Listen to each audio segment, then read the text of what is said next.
Lady Cressida Ashworth pressed her gloved palm against the cold glass pane and let out the breath she had been holding since supper. Behind her, muffled through the thick panes of Oakhaven Manor's orangerie, the music of the ballroom still played, but out here, among the ferns and the citrus trees, the only sound was her own heartbeat. She had counted 3 dances that evening, 3 out of an entire ball, and each one with a partner who seemed to be doing her family a favor rather than seeking her company. Her stepmother's voice still rang in her ears from earlier that night, sharp as a needle. "Do try not to embarrass us, Cressida. Nobody wishes to dance with a girl who looks as though she is waiting for rescue. She was 23, unmarried, and the daughter of a viscount whose fortunes had crumbled quietly over the past decade, like a house eaten from the inside by rot no one wished to acknowledge. Suitors came for her sister, who wore silk without patches sewn into the hem, not for her. Cressida wrapped her arms around herself and walked further into the glasshouse, past the trailing ferns her father's gardener could no longer properly afford to keep, until the ballroom's glow was only a smear of amber light behind the leaves. She thought herself entirely alone. "I wish someone would choose me," she whispered, so quietly the words nearly dissolved in the damp night air. Not out of duty, not out of pity, just choose me. She had not meant for anyone to hear it. She had barely meant to say it aloud at all. A branch shifted somewhere behind the largest orange tree, and a voice, low and unhurried, answered her from the shadows. That is a rare wish to make in a room full of people who claim to want nothing more than to be seen. Cressida spun around so quickly, she nearly knocked over a potted fern. Her heart climbed into her throat. For a moment, she could see nothing but darkness and the shape of a tall man stepping out from behind the ferns, and she thought, absurdly, of running. "Forgive me," the man said, and there was nothing mocking in his tone, only a strange, careful gentleness. "I did not mean to startle you, nor did I mean to hear what was not intended for my ears." He stepped into the pool of lantern light that spilled through the glasshouse roof, and Cressida's breath caught for an entirely different reason.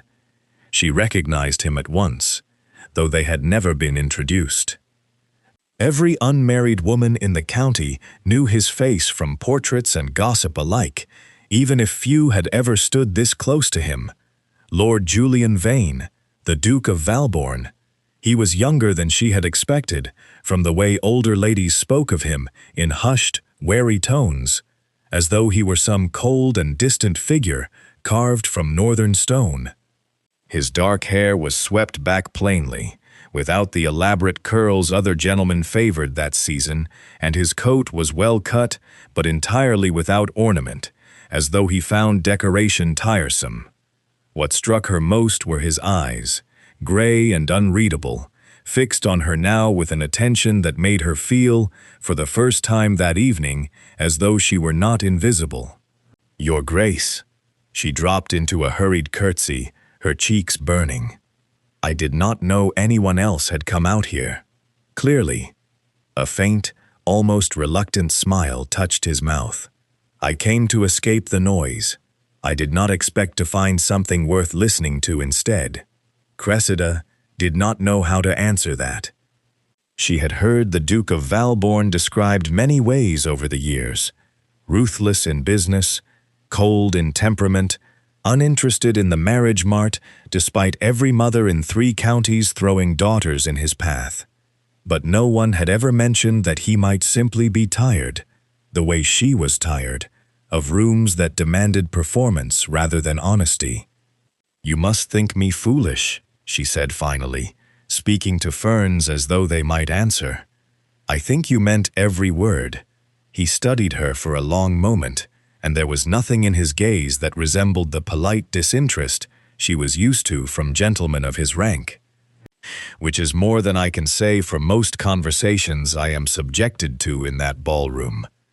A silence stretched between them, not entirely uncomfortable.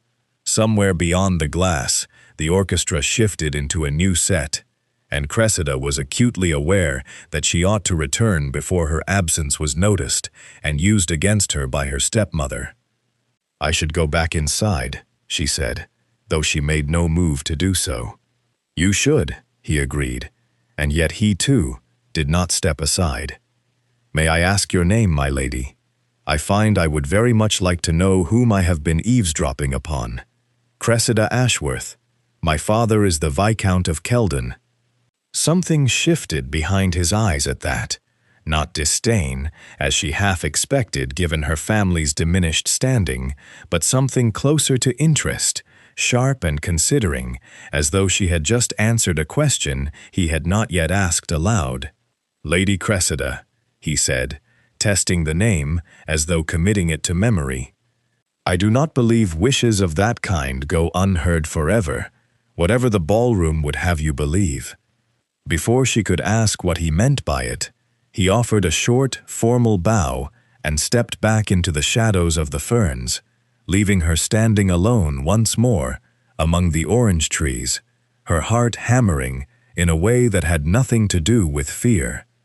She did not know it yet, but the Duke of Valborn did not forget names easily, and he never, ever spoke without purpose. 3 days after the ball, a letter arrived at Keldon House, bearing a seal Cressida did not recognize at first, a hawk in flight, pressed into dark green wax. Her father broke it open at the breakfast table with trembling fingers, and by the time he had finished reading, his face had gone the color of old parchment. "We are summoned," he said quietly, "to Valborn Keep." Cressida's stepmother, Margaret, dropped her teaspoon against her saucer with a clatter that seemed far too loud for the small dining room. "Summoned? By the Duke himself? Whatever could he want with us?" Nobody at the table had an answer, least of all Cressida, though her stomach had gone tight and strange the moment she heard his name. She had told no one of the Glasshouse, of the voice from behind the ferns, of the way he had looked at her as though her words carried weight. She had half convinced herself in the days since that she had imagined the whole encounter, conjured him out of loneliness and too much wine. The journey to Cornwall took the better part of 2 days, her father growing more silent with every mile, his hands worrying at the frayed cuff of his coat sleeve. Cressida understood well enough what haunted him. The mortgages on their land had come due twice already that year, and twice the bank in Bath had granted only the barest extension. If the Duke of Valborn had heard of the Viscount of Keldon's troubles, there was no telling what use he meant to make of that knowledge. Valborn Keep rose from the Cornish cliffs like something carved rather than built, gray stone against a grayer sky, and Cressida felt smaller with every step as a footman led them through corridors hung with portraits of stern-faced ancestors toward the Duke's private study. Julian rose from behind a heavy oak desk when they entered, and Cressida noted with a small and unwelcome jolt that he looked exactly as she remembered, the same plain dark coat, the same unreadable gray eyes, though now there was something businesslike in his bearing that had not been present among the ferns. Viscount Keldon. He inclined his head toward her father, then turned to Cressida with the faintest softening at the corner of his mouth. "Lady Cressida, thank you both for making the journey." Her father bowed stiffly, clearly bracing for bad news. "Your Grace, if this concerns the mortgage on the eastern fields." "It does," Julian said, and her father's shoulders sagged as though struck. "I have purchased the note from the bank in Bath, in full." The silence that followed was so complete that Cressida could hear the fire crackling in the grate.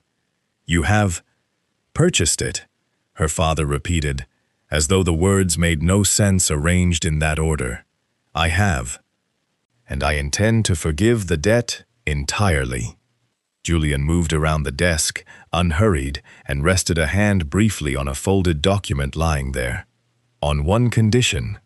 Cressida's heart began to pound. She understood, in the way one understands a storm before the first thunderclap, precisely what was coming.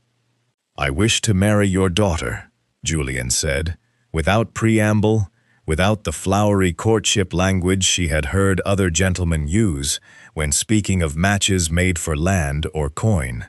"Not as a favor to your family, Viscount, nor as an act of charity. I wish it plainly, and I am prepared to see it done quickly." Her father looked between them, bewildered. "Your Grace, forgive me, but you and my daughter are not acquainted."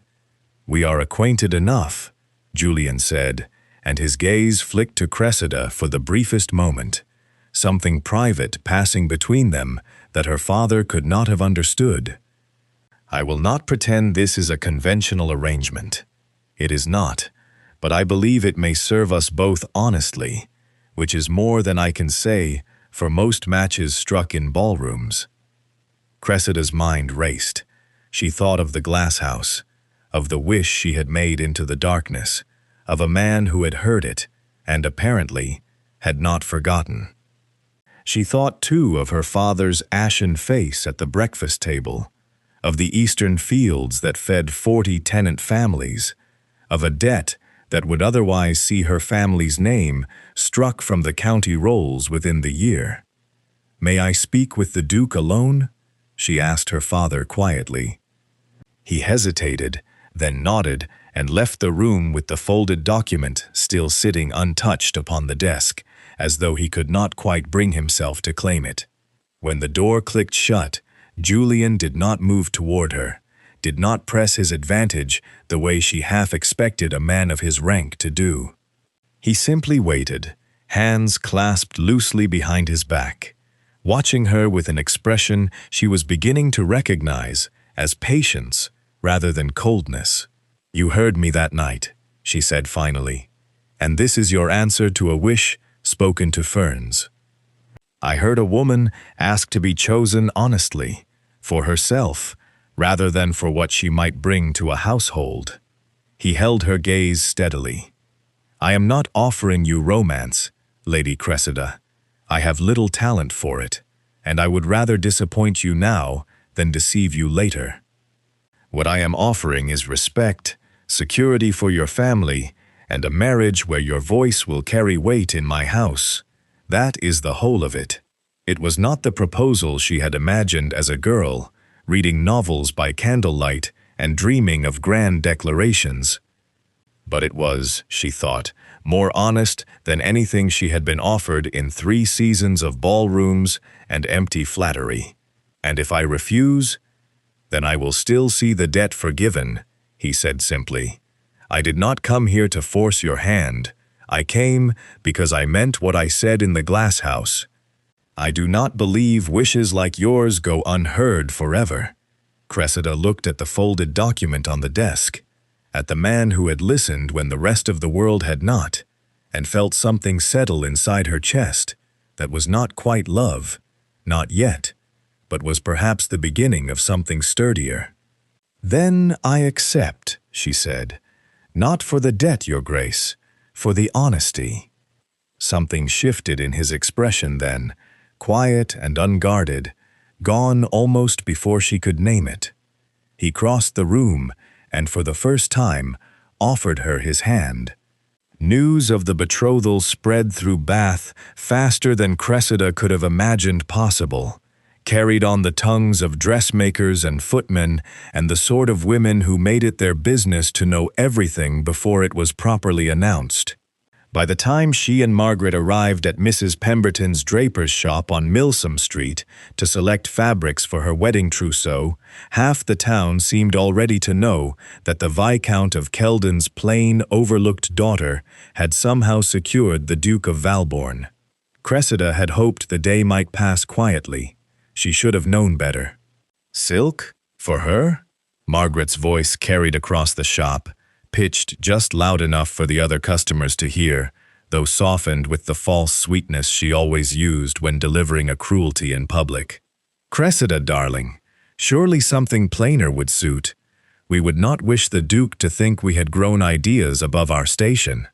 The shopgirl, folding bolts of cloth at the counter, glanced up, and Cressida felt her face heat.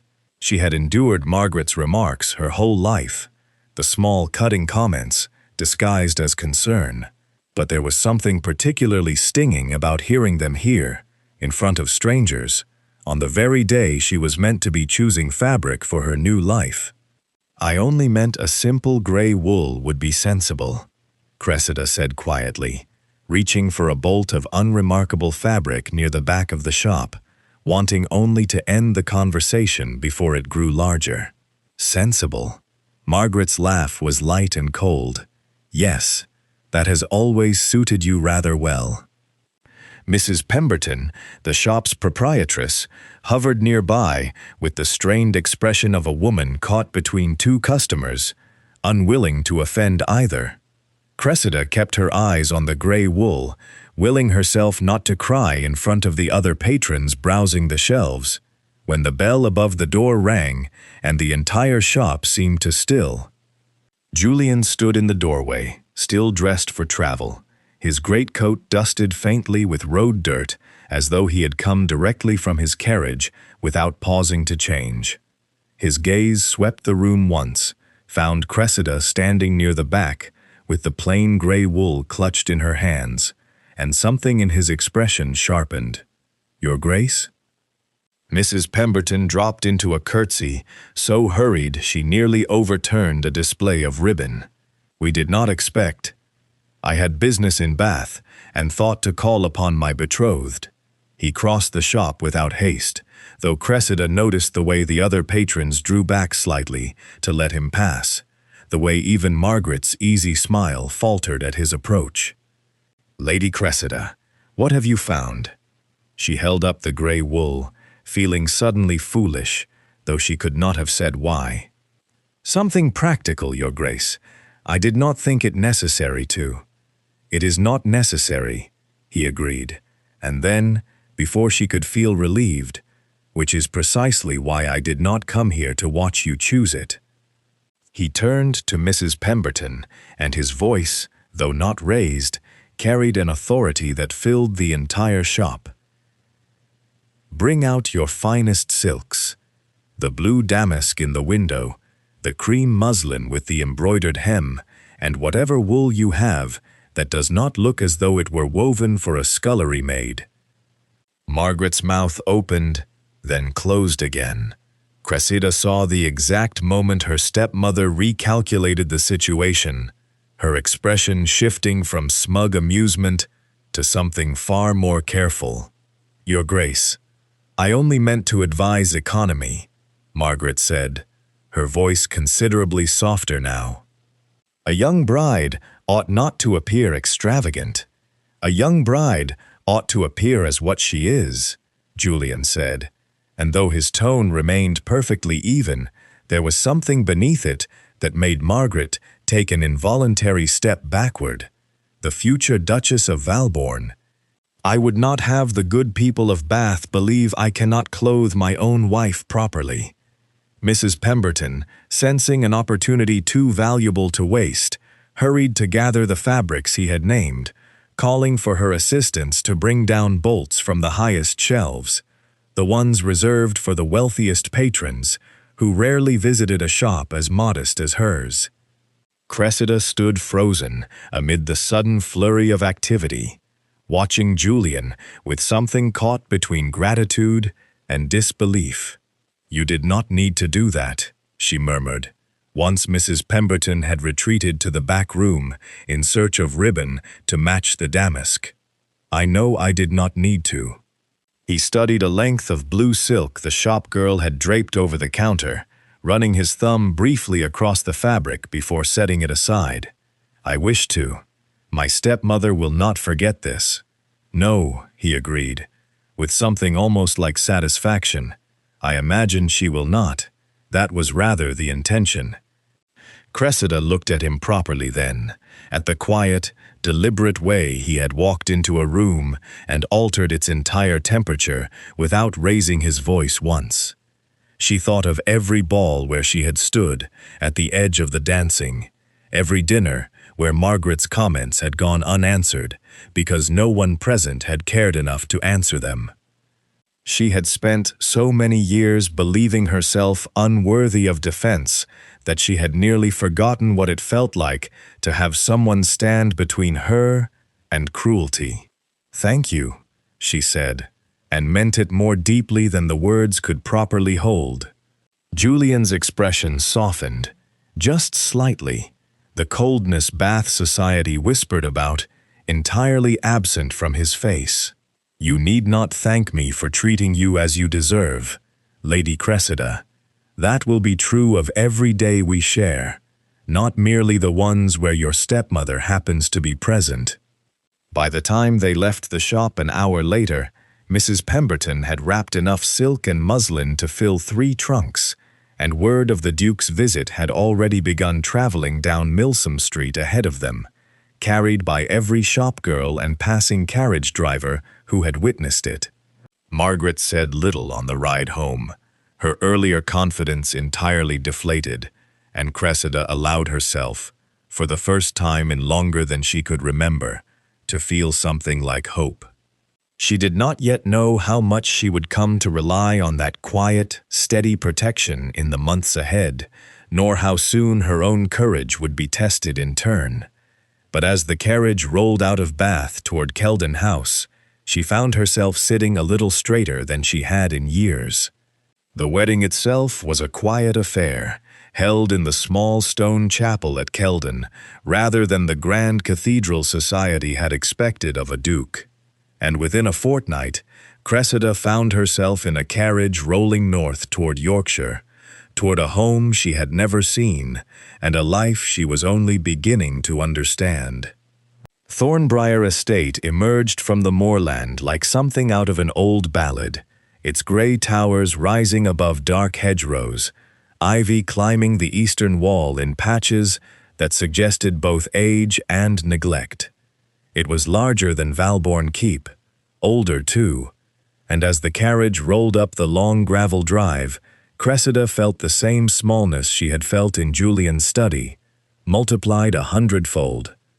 "You will find it draughty in places," Julian said, watching her face rather than the house. "My grandfather built half of it, and my father added the rest, without much thought to how the 2 halves might agree with one another." "It is beautiful," Cressida said, and meant it, though beauty and belonging were not, she was learning, the same thing at all. The staff had assembled on the front steps to greet them, a long line of servants in their best uniforms, and Cressida felt every pair of eyes assess her as she stepped down from the carriage. She caught the housekeeper, a stern woman named Mrs. Whitfield, exchanging a glance with the butler that Cressida could not quite read, though she suspected it had something to do with her family's diminished fortune, or perhaps simply with the fact that their master had married a woman none of them had heard of a month prior. The local nobility proved little warmer. Within her first week, Cressida attended a small gathering at a neighboring estate, where the ladies spoke to her in the careful, overly polite tones reserved for someone they had not yet decided whether to accept. She heard, more than once, whispered fragments of conversation that stopped abruptly when she drew near, comments about her family's mortgages, about the suddenness of the match, about whether the Duke had married for love or for some stranger purpose no one could quite name. She said nothing of it to Julian. He had already done so much. She did not wish to seem ungrateful, or worse, to seem the sort of wife who required constant reassurance. But Julian, she was learning, noticed a great deal more than he spoke of. On the 4th evening after their arrival, he found her in the estate's small library, standing before the cold hearth, with her arms wrapped around herself in the same posture she had worn in the Glasshouse the night they met. He said nothing at first, only crossed to the fireplace and coaxed the dying embers back to life, and Cressida found herself grateful for his silence, for the way he did not press her to explain a sadness he had clearly already guessed. "I have something for you," he said at last, once the fire had caught properly. He drew a heavy iron ring from his coat pocket. Dozens of keys threaded onto it, their metal worn smooth from generations of use, and beside it, a leather-bound ledger thick enough to require 2 hands to hold. "Mrs. Whitfield has managed it competently enough in my mother's absence, but it is not hers to manage. It is yours, if you wish it." Cressida stared down at the ring of keys, at the ledger's worn leather cover, and felt something tighten in her throat. "Your Grace, I have never managed an estate of this size. My father's household was a fraction of this." "Then you will learn," he said, without a trace of doubt in his voice. "I did not marry a woman I believed incapable, Cressida. I married a woman who noticed things others overlooked, who spoke honestly when honesty cost her something. I have every confidence you will find Thornbriar's accounts no great mystery once you have had a proper look at them. And if the staff object, Mrs. Whitfield has run this house for years." "Then Mrs. Whitfield will adjust," Julian said, with the same quiet finality he had shown in the draper's shop. "You are the Duchess of Valborn now. That is not a title I gave you lightly, nor one I expect you to wear as an ornament while another woman does the actual work of the house." Cressida turned the heavy ring over in her hands, feeling the weight of it, the strange mixture of fear and something almost like excitement stirring beneath her ribs.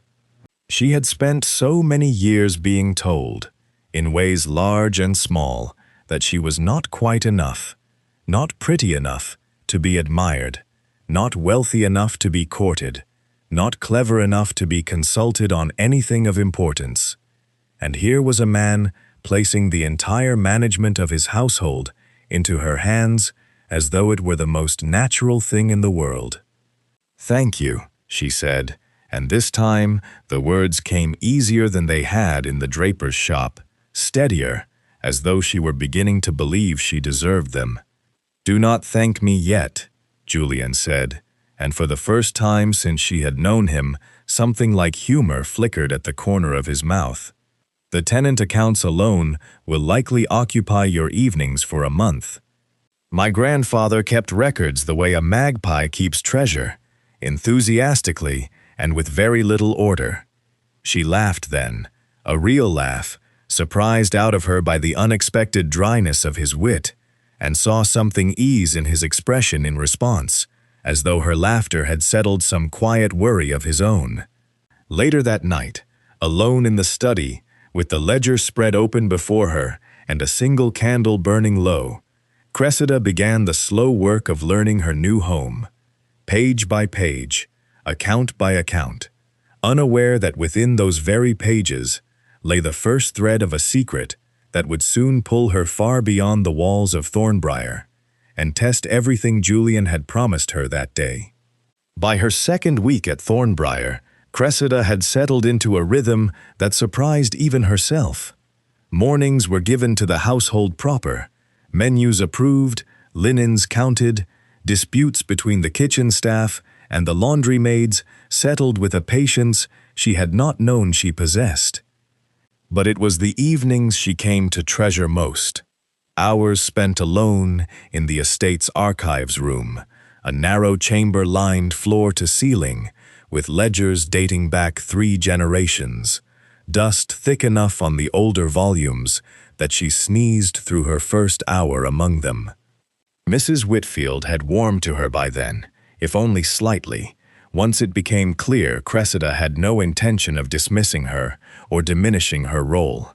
The housekeeper had taken to leaving a tray of tea outside the archives room door each evening without being asked, a small kindness that Cressida noted and returned with equal quiet gratitude.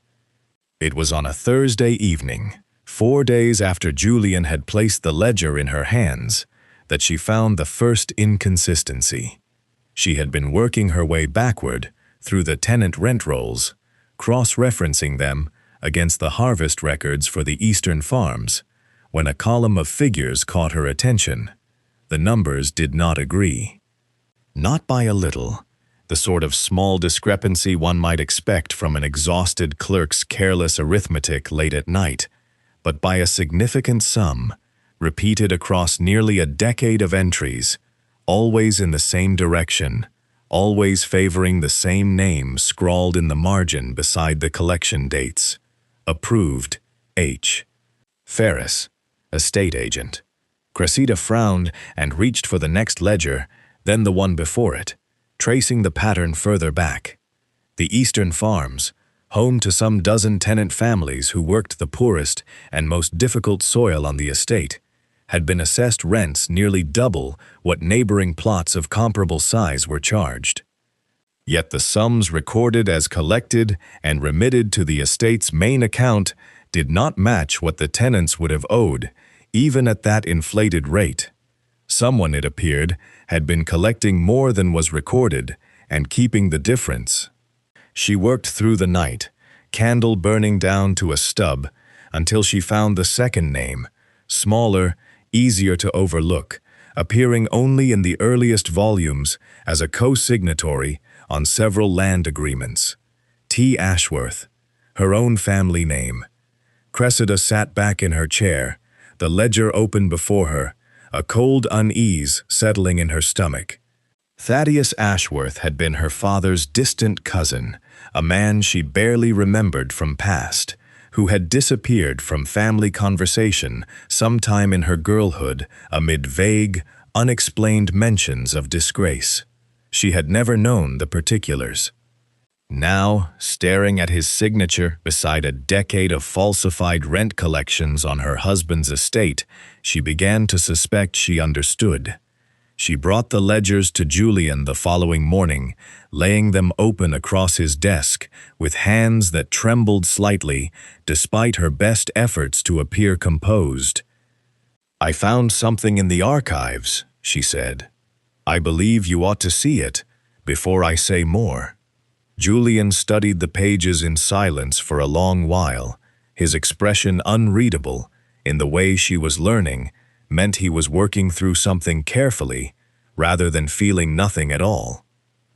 When he finally looked up, there was no anger in his face, only a grim sort of understanding. "Ferris," he said quietly, "my father's estate agent. He left Thornbrier's employ the year before my father died, quite suddenly, with no explanation given beyond ill health. I was young enough at the time not to question it." "There is a second name," Cressida said carefully, "further back in the records. Thaddeus Ashworth." Something flickered across Julian's face. "Your family's connection?" "A distant cousin. I remember almost nothing of him, save that he vanished from family talk when I was perhaps 7 years old." No one ever explained why. Julian was quiet for a long moment, tracing his finger along the column of falsified figures.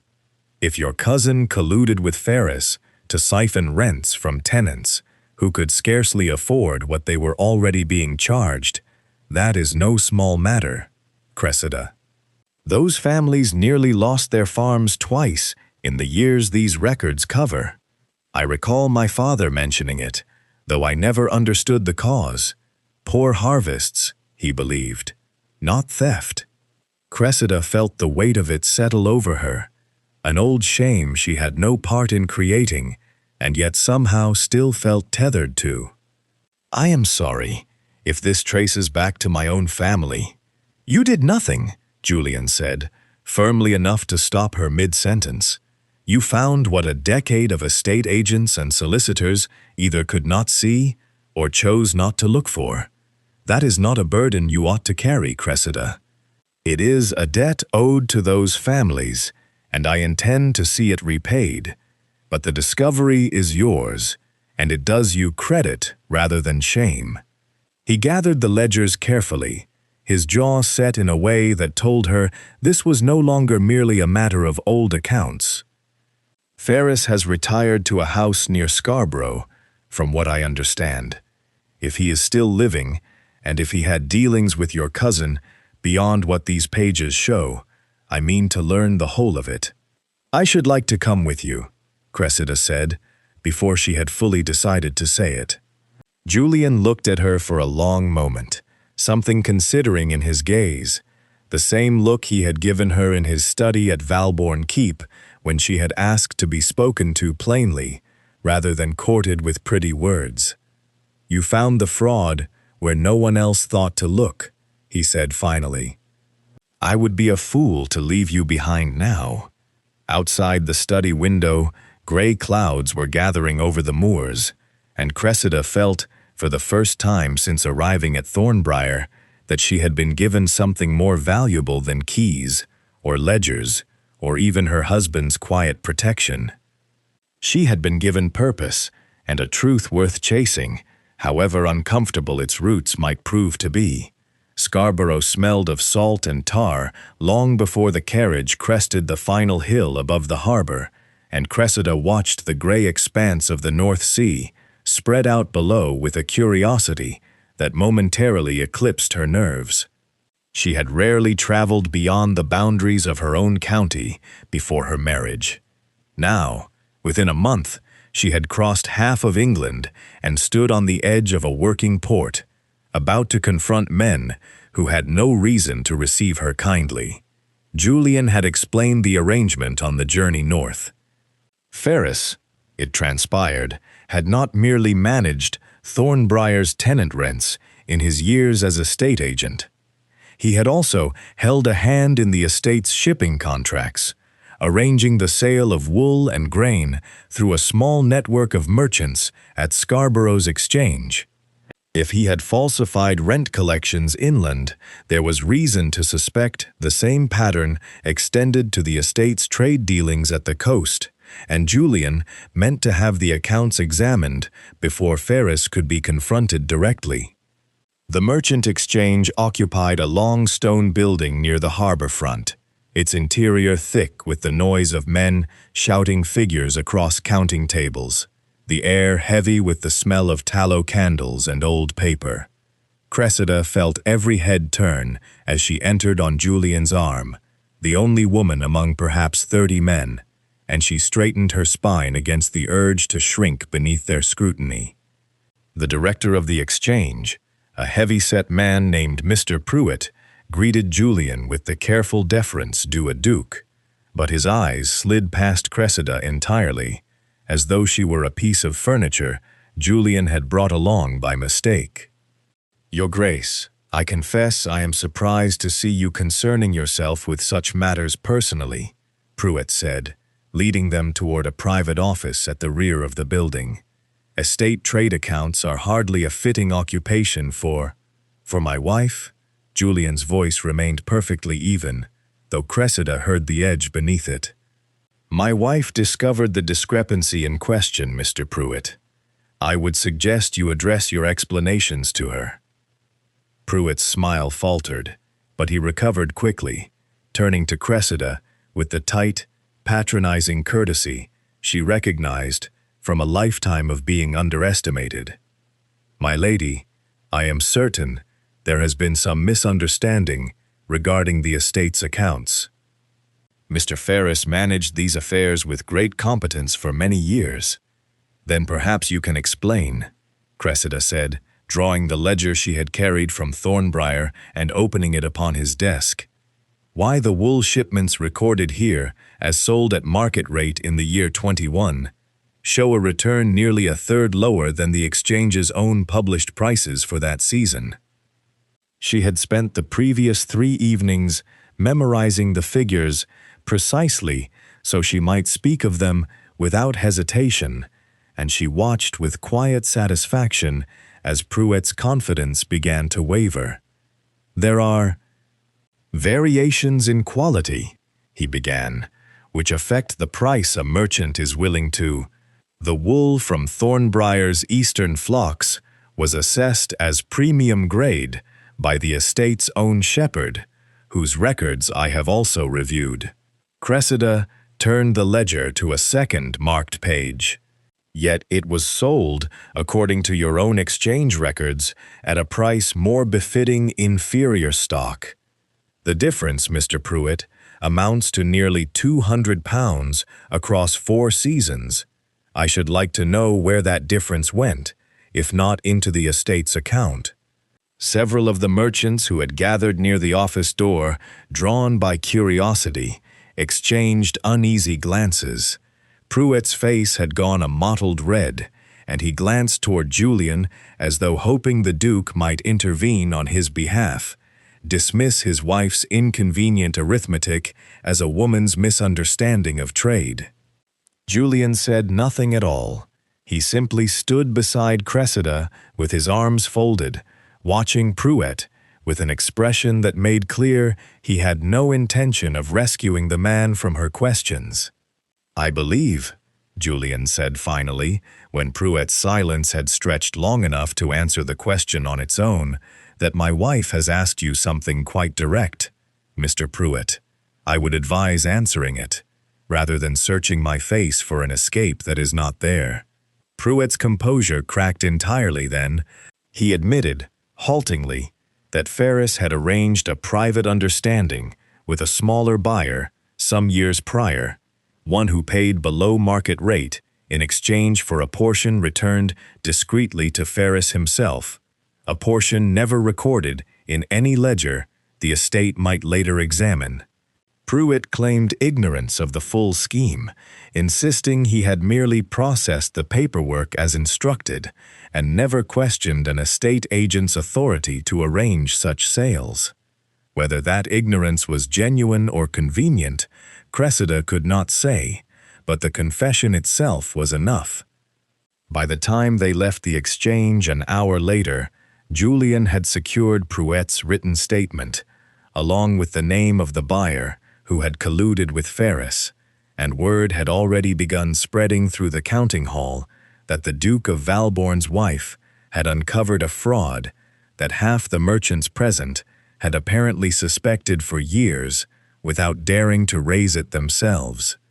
"You did not need me in that room," Cressida said quietly, once they were back in the carriage, the harbor receding behind them.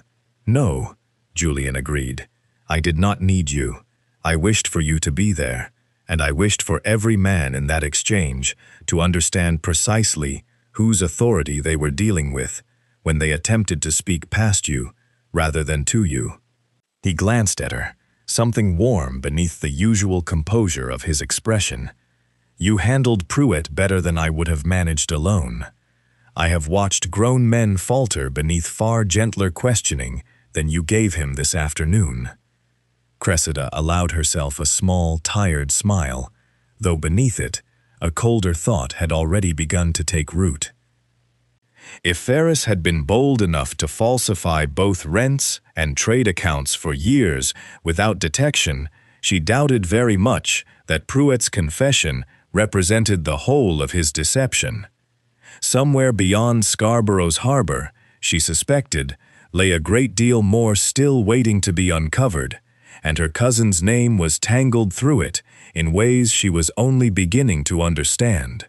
Word from Pruitt's confession sent Julian and Cressida north again within the week, this time toward the Cumberland Hills, where Ferris was rumored to have retired to a cottage near the disputed timber boundary that marked the edge of Thornbrier's northernmost land. The journey was meant to take a single day. It did not. They were perhaps 3 hours into the hills when the fog came down, rolling off the high moorland with a suddenness that caught even the coachman unprepared. One moment the road stretched clear before them, bordered by dry stone walls and the occasional huddle of sheep. The next, the world had narrowed to a gray, formless haze that swallowed the horse's ears not 10 feet ahead. "We cannot go on in this, Your Grace," the coachman called down, his voice muffled by the thickening air. "There's a coaching inn near the crossroads, if I've judged the distance right. I'd sooner not risk the horses further on unfamiliar ground." Julian did not argue. He handed Cressida down from the carriage himself once they reached the low stone building, the Wayfarer's Inn, its sign creaking on rusted hinges above the door, and within the hour they found themselves settled before a modest fire in the inn's common room, the only other guests a pair of wool merchants who retired early, leaving the room otherwise empty. It was strange, Cressida thought, sitting across from her husband in a room lit only by firelight, with no household accounts to review and no fraudulent merchant to confront. She had grown accustomed, in the short weeks of their marriage, to seeing Julian occupied, with ledgers, with tenants, with the quiet, constant work of managing an estate the size of Thornbriar. She had rarely seen him simply still. "You are staring," Julian observed, though there was no reproach in it, only mild amusement. "I am trying to imagine you as a boy," Cressida admitted. "I find I cannot. You seem to have arrived in the world fully grown, entirely certain of yourself." Something shifted in his expression, and for a moment she thought she had overstepped, until he set down his cup and looked into the fire instead of at her, as though it were easier to speak that way. "I was not always certain," he said.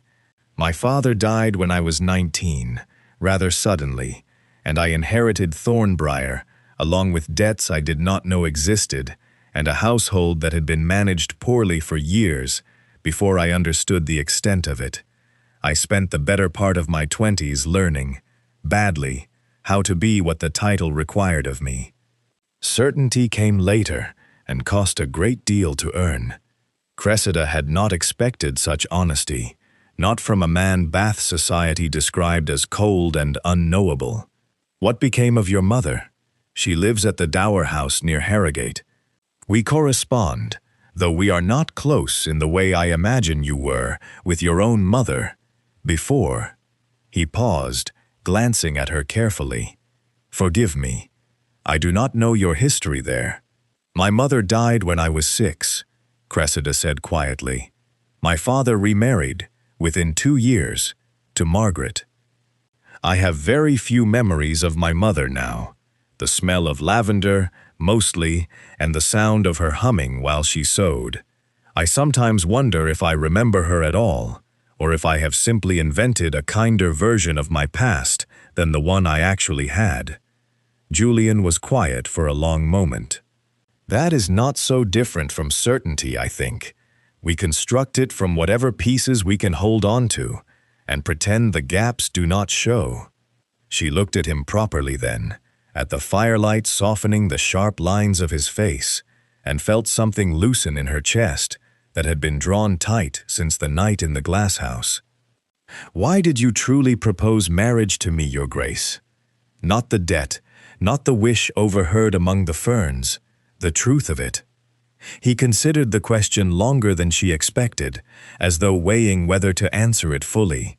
"I had watched 3 seasons of women pursue me, for the title, for the income, for whatever they imagined marriage to a duke might grant them, and I had grown so tired of it that I had nearly resigned myself to a marriage arranged purely on paper, without pretense of anything warmer. And then I heard a woman standing alone in a glasshouse, believing herself entirely unheard, wish only to be chosen honestly, nothing more. No title, no fortune, no rescue from ruin, simply to be chosen." He looked at her directly now. "I do not think I decided to marry you that night, Cressida. I think I decided I did not wish to let that kind of honesty vanish back into a ballroom full of pretense." The fire cracked softly in the silence that followed, and Cressida found she had no ready answer, only a warmth spreading through her chest that had little to do with the flames. "I am glad the ferns did not hide me better," she said finally, and Julian's mouth curved into something closer to a real smile than she had yet seen from him.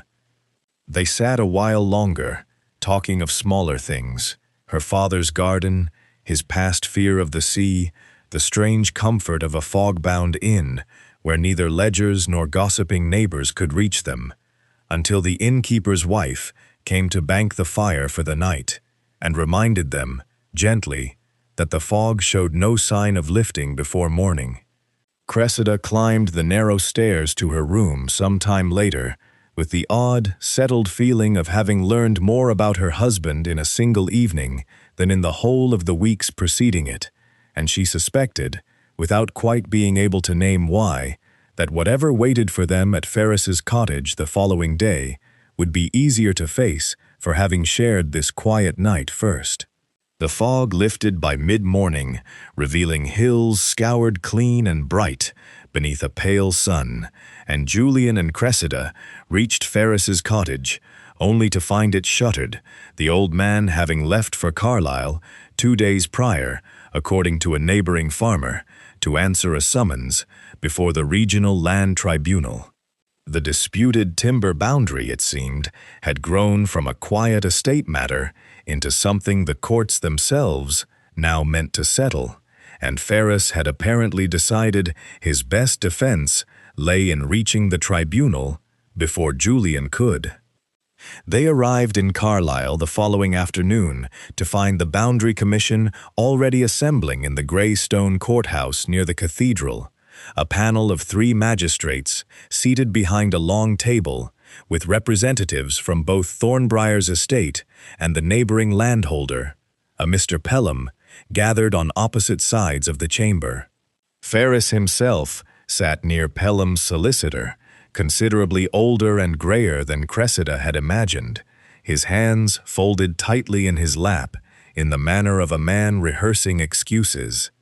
The dispute, as Julian explained quietly while they waited to be called, concerned nearly 200 acres of timber along Thornbriar's northern edge, land that Pelham now claimed had always belonged to his family, based on a survey conducted some 15 years prior, a survey Ferris himself had overseen as Thornbriar's agent at the time. If the boundary was falsified then, Julian murmured, in Pelham's favor rather than against us, it would explain why Ferris left our employ so abruptly the following year. Guilt or payment for services rendered, perhaps both. When the commission called Thornbriar's case, it was Julian who rose first, presenting the estate's original deeds dating back 3 generations, deeds that placed the timber boundary considerably further north than Pelham's more recent survey suggested. Pelham's solicitor countered smoothly, citing Ferris's 15-year-old survey as the more current and therefore more reliable measure, and for a moment Cressida watched the lead magistrate's expression forge sympathy for Pelham's claim. It was then that she rose from her seat beside Julian, drawing the bundle of ledgers she had carried from Thornbriar's archives, the ones she had spent long evenings cross-referencing against tenant rent rolls and old estate correspondence. "If the commission will permit it," she said, and felt the room's attention settle upon her the way it had at the merchant exchange, curious and faintly dismissive in equal measure.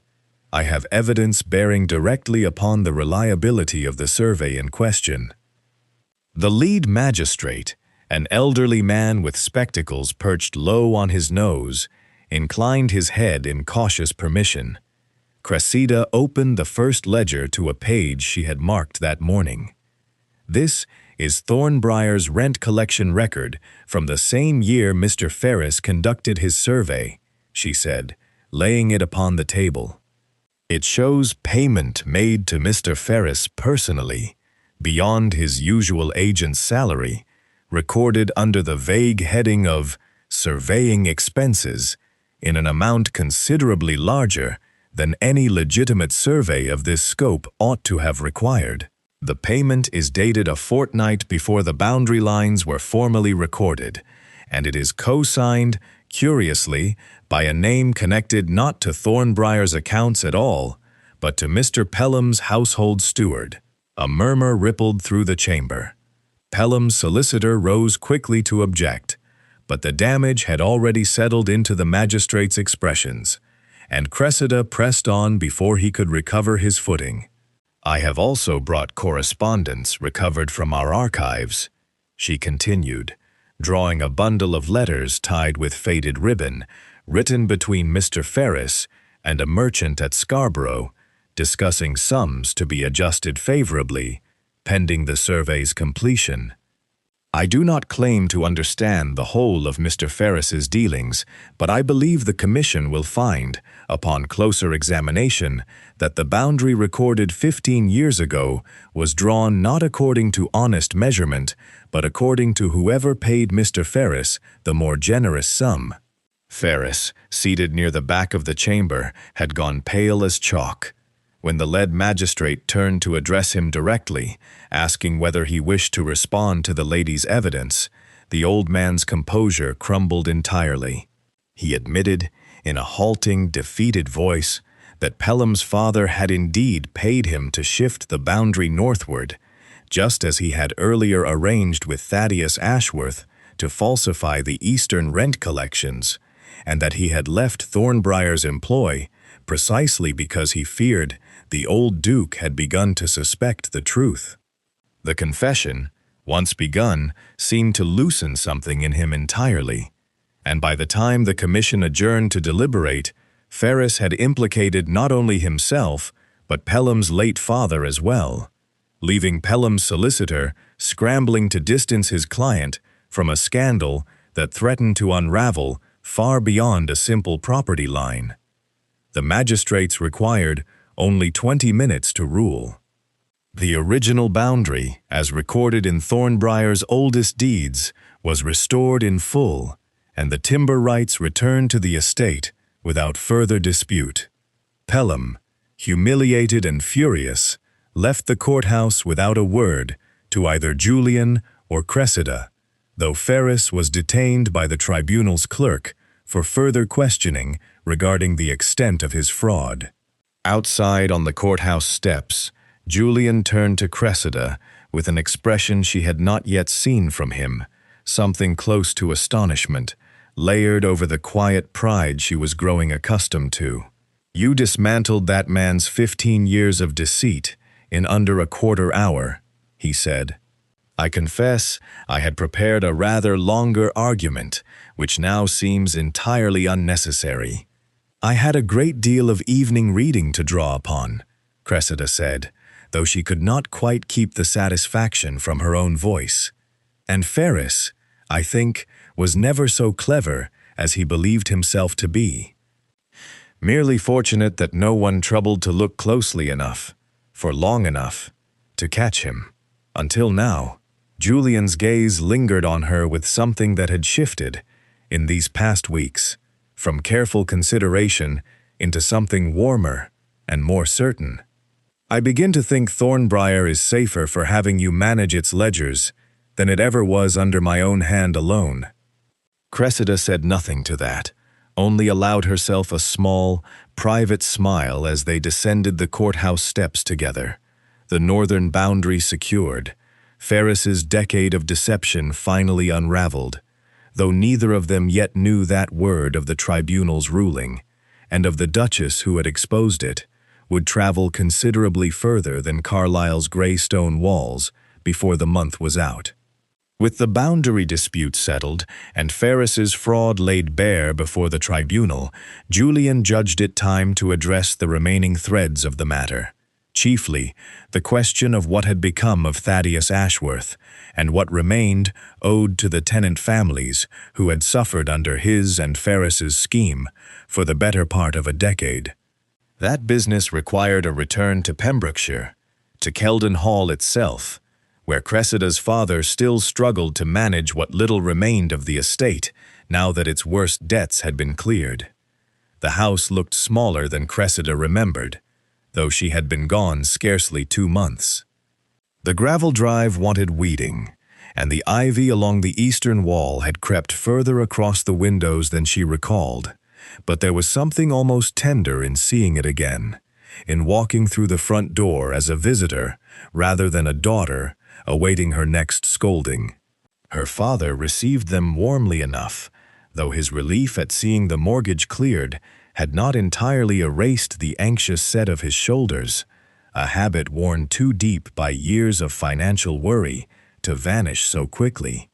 Margaret, however, greeted them with a warmth so sudden and so entirely unlike her usual manner that Cressida felt a wary knot form in her stomach before her stepmother had finished her second sentence of welcome.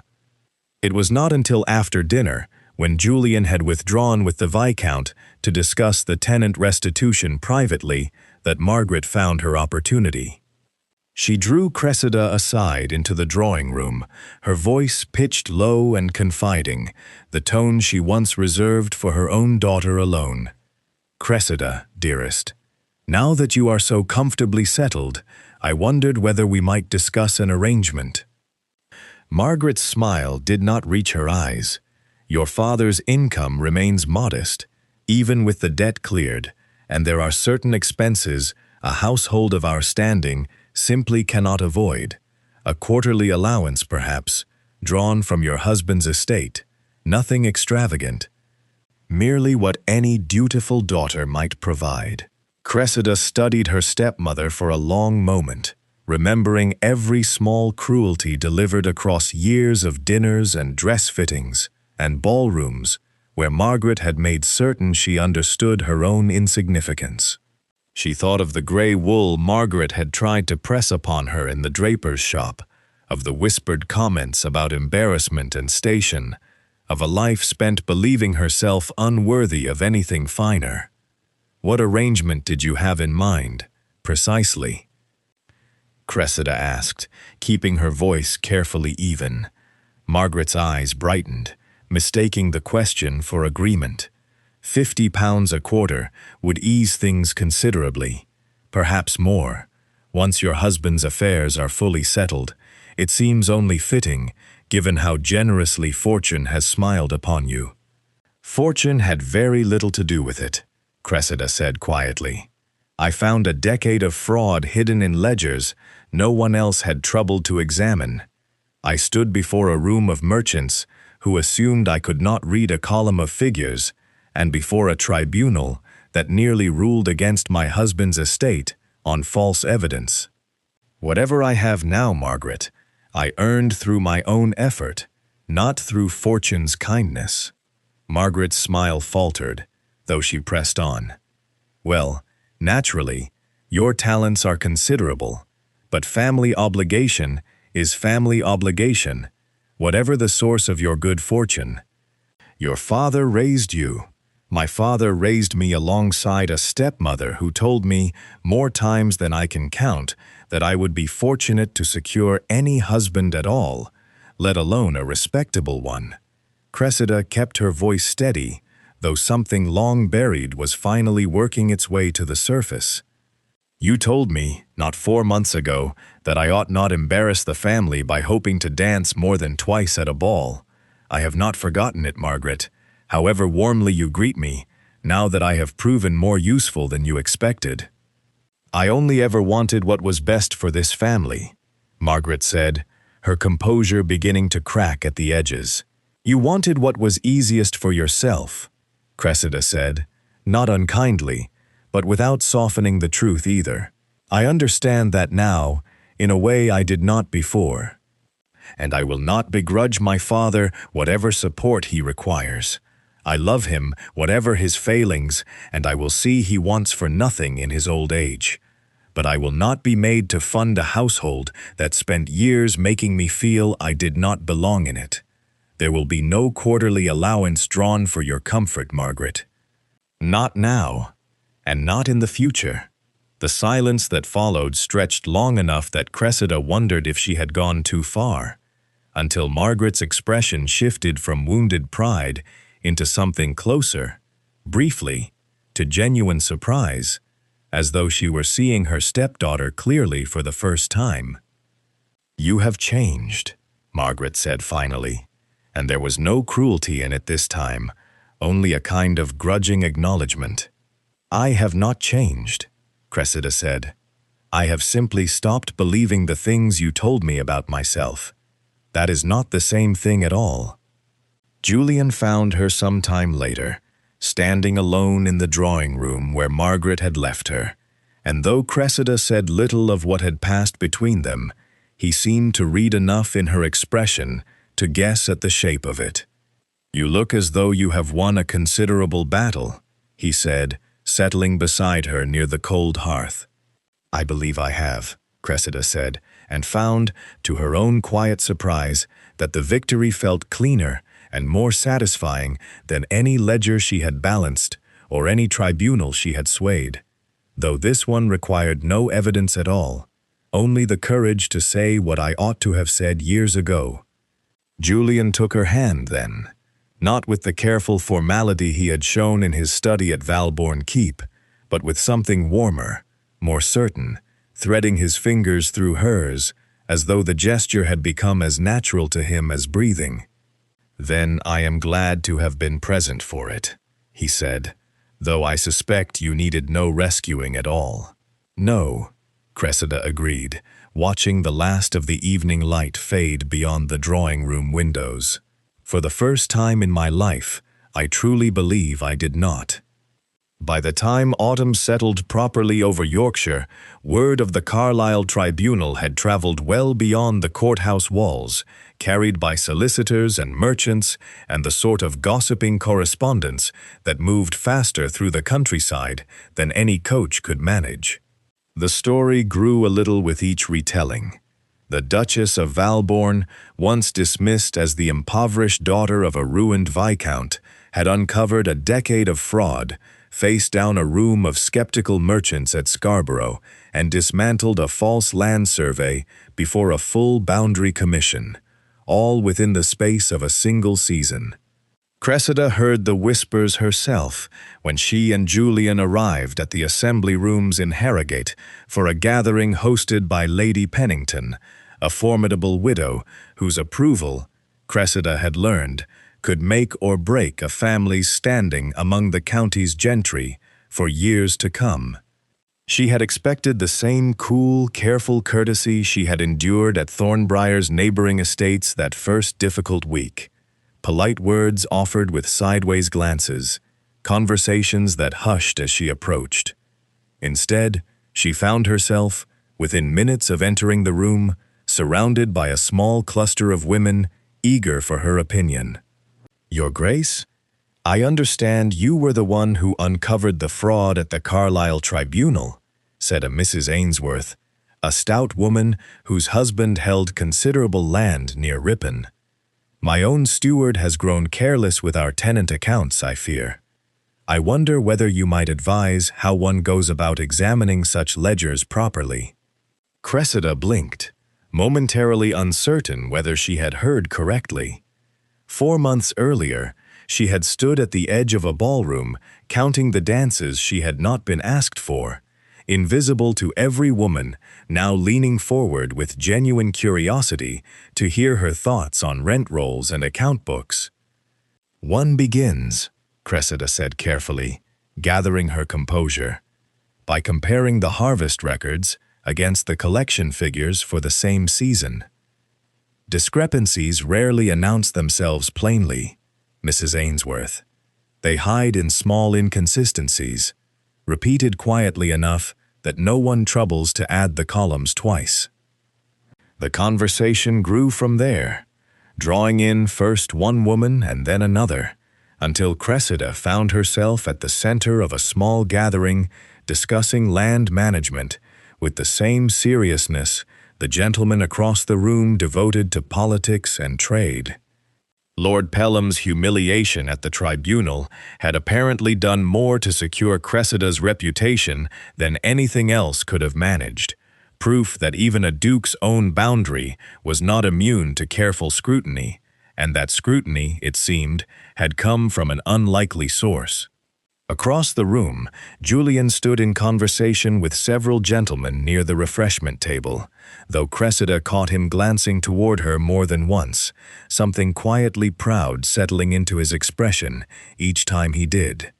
"Your wife has quite transformed the conversation in this room," she overheard Lady Pennington remark to him as Cressida drew closer with a fresh cup of punch in hand.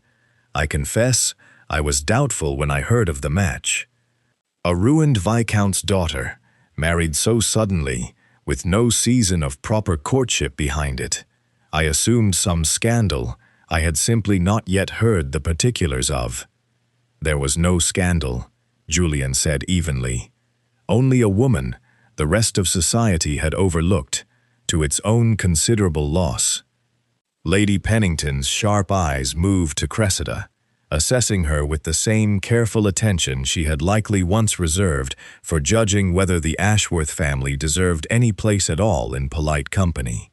Well, it seems the loss was ours, and Thornbriar's gain. I understand. You have offered to review the tenant accounts for several estates in the county already. Only where I have been asked, my lady, Cressida said. I have no wish to appear as though I go about accusing every steward in Yorkshire of dishonesty.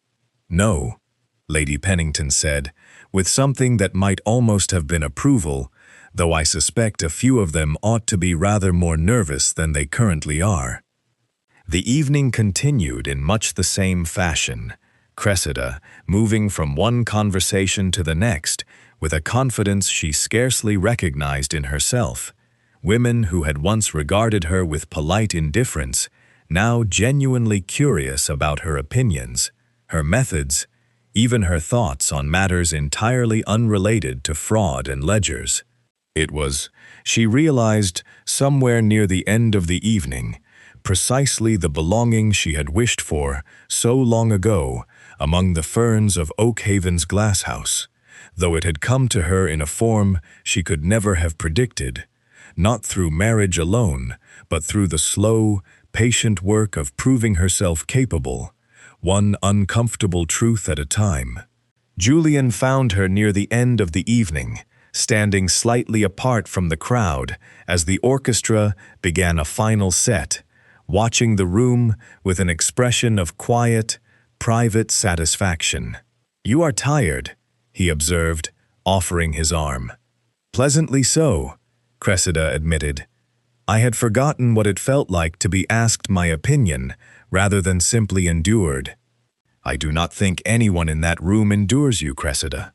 Julian's gaze swept the assembly once more, taking in the small clusters of women who had spent the evening seeking her counsel, the gentlemen who had begun, cautiously, to include her in conversations they would once have reserved entirely for their wives' husbands.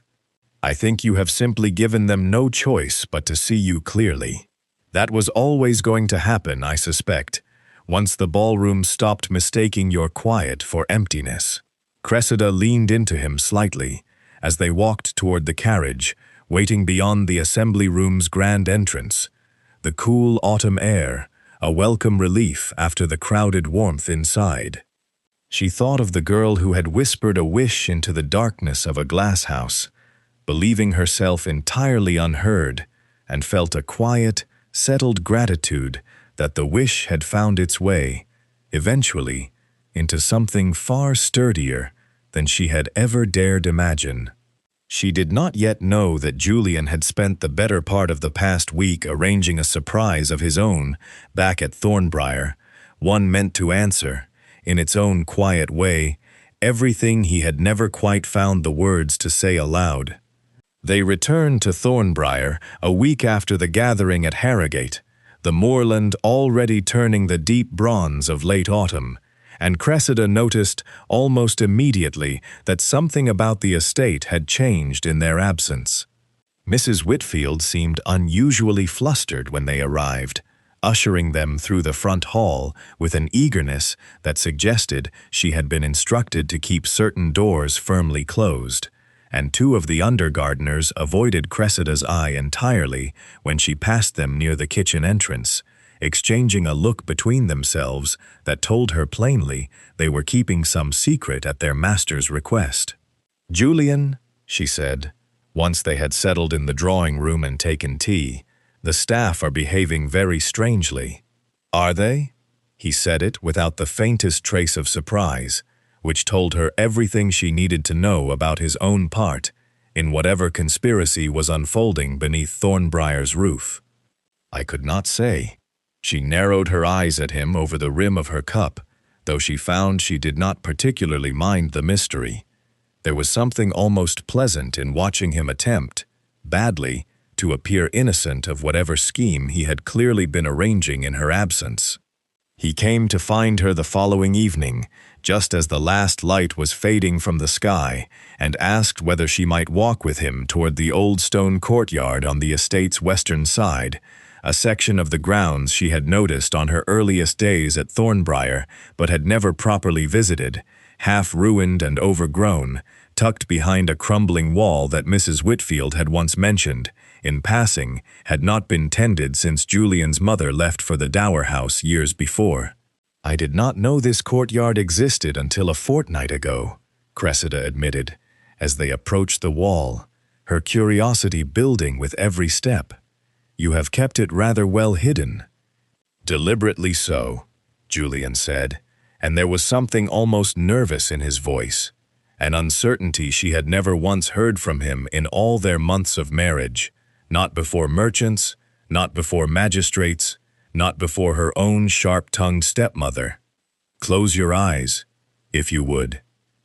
She raised an eyebrow, but did as he asked, allowing him to guide her the final steps through a narrow gate in the old wall, his hand steady at her elbow. When he told her to open them again, Cressida drew in a breath that caught somewhere between astonishment and something far softer. The courtyard had been entirely transformed. What she remembered as a tangle of dead ivy and crumbling stone had become a garden unlike anything she had seen, planted thick with flowering shrubs and delicate northern blooms she did not recognize, their pale petals catching the last of the evening light. A stone path wound through the center, lined with lanterns just beginning to be lit by a waiting footman, and at the far end stood a small circle of orange trees, their leaves dark and glossy against the gray stone wall behind them.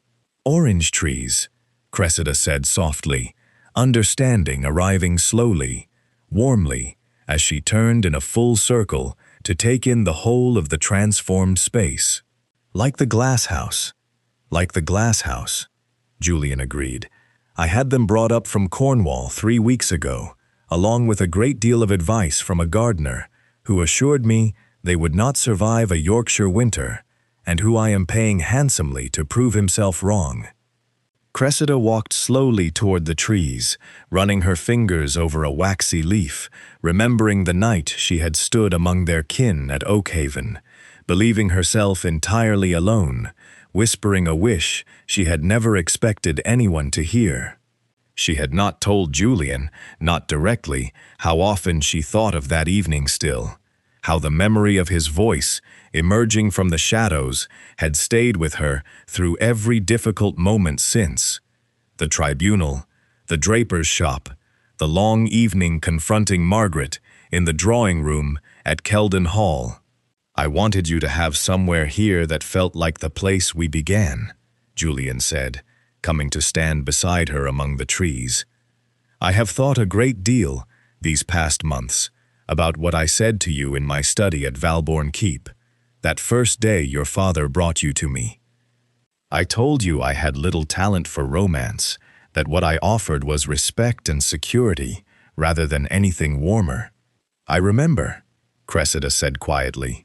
"I was wrong," he said, and the admission seemed to cost him something, though his eyes did not waver from hers.